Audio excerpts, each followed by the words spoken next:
180 lang pala. Ilan? 180 nakakahiya na. Dahil yung 180 ah. Siyempre, magpapatalo na yung mga kasama ko sa Group Mayor! Ano yung gagawin mo to? Hindi. Hindi ako papayag.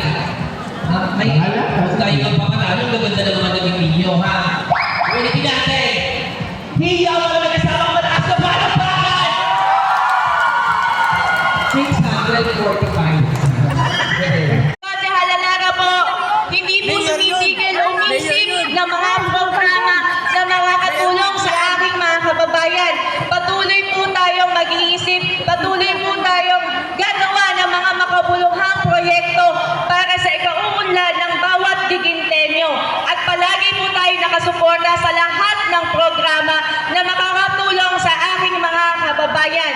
Patuloy po nating itataas ang antas ng paglilingkod dito sa bayan po ng Giginto.